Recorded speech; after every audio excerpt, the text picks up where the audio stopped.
वो कौन सा नाम है जिसे वेदों ने मौन में स्वीकार किया और पुराणों ने श्रद्धा से गाया, फिर भी आज बहुत कम लोग उसकी गहराई को जानते हैं।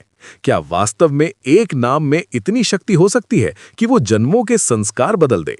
श्री हनुमान दर्शन में आपका स्वागत है, जहां आज हम उस दिव्य नाम की यात्रा पर चलेंगे जिसे सुनकर ऋषियों का हृदय शांत हुआ और भक्तों के जीवन ने नया मार्ग पाया।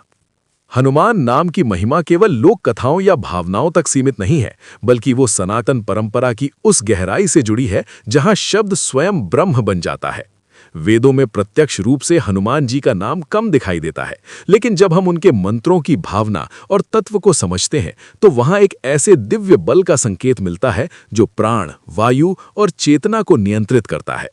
ऋग्वेद में वायु और प्राण को जीवन का आधार कहा गया है और हनुमान जी को पवन पुत्र कहा जाना केवल एक उपाधि नहीं, बल्कि उस वैदिक सत्य की पुष्टि है कि जो प्राण को साध ले वो जीवन को साध लेता है। जब भक्त हनुमान नाम का जप करता है तो वो अनजाने ही अपने भीतर की बिखरी हुई ऊर्जा को एक केंद्र पर लाने लगता है, ठीक वैसे ही जैसे वैदिक ऋषि प्राणायाम और मंत्रों के माध्यम से चेतना को स्थिर करते थे। यजुर्वेद और सामवेद में कर्म, अनुशासन और समर्पण की बात बार बार आती है। हनुमान जी का जीवन इन्हीं मूल्यों का सजीव रूप है। उनका नाम लेते ही मन में सेवा, निष्ठा और निडरता का भाव जागृत होता है।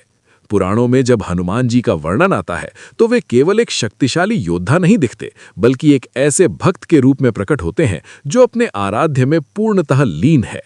रामचरितमानस, ब्रह्मांड पुराण, स्कंद पुराण और शिव पुराण में हनुमान नाम को कलयुग का रक्षक कहा गया है। ये कहा गया है कि जहां अन्य साधन कठिन हो जाते हैं, वहां केवल नाम ही सेतु बन जाता है। ये वही नाम है जो भय के अंधकार में दीपक बनकर जलता है और संकट के समुद्र में नौका बनकर भक्त को पार लगाता है। पुराणों में वर्णित कथाएं ये स्पष्ट करती हैं कि हनुमान नाम केवल उच्चारण नहीं, बल्कि एक चेतन प्रक्रिया है। जब ये नाम श्रद्धा से जपा जाता है तो वो मन के विकारों को शांत करता है, अहंकार को झुकाता है और आत्मबल को जागृत करता है। वेदों का सार यही है कि मन की चंचलता ही दुख का कारण है और हनुमान नाम उस चंचलता को स्थिर करने की अद्भुत शक्ति रखता है। यही कारण है कि प्राचीन काल में ऋषि मुनि कठिन साधनाओं के बाद भी हनुमान नाम का स्मरण करते थे, क्योंकि ये नाम साधक को धरातल से जोड़े रखता है। कलयुग में जब मन भय, तनाव और असुरक्षा से घिरा रहता है, तब पुराणों का ये संदेश और भी प्रासंगिक हो जाता है कि हनुमान नाम स्मरण से बड़ा कोई कवच नहीं। ये नाम न तो समय देखता है, न स्थान, न पात्रता, केवल भाव देखता है। एक साधारण गृहस्थ जब थके हुए मन से हनुमान नाम लेता है तो वो उसी परंपरा से जुड़ जाता है जिससे कभी वेदों के ऋषि जुड़े थे। यही इस नाम की महिमा है कि ये युगों को जोड़ देता है, ज्ञान और भक्ति के बीच सेतु बना देता है।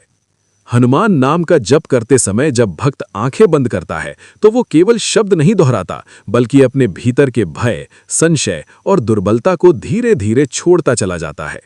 पुराण कहते हैं कि हनुमान जी वहां स्वयं उपस्थित होते हैं जहां उनका नाम प्रेम से लिया जाता है। ये उपस्थिति किसी चमत्कार की तरह नहीं, बल्कि भीतर उत्पन्न होने वाले साहस, धैर्य और स्पष्टता के रूप में अनुभव होती है। यही वेदों और पुराणों की संयुक्त शिक्षा है कि ईश्वर बाहर नहीं, भीतर जागृत होता है और हनुमान नाम उस जागृति की कुंजी है। यदि ये ज्ञान आपके हृदय को स्पर्श कर रहा है तो श्री हनुमान दर्शन को सब्सक्राइब करें, वीडियो को लाइक करें और बेल आइकॉन ऑन करें, ताकि हनुमान जी की महिमा से जुड़े ऐसे और भी दिव्य विचार आप तक पहुंचते रहें। जय बजरंगबली। हनुमान जी की कृपा सदैव आप पर बनी रहे।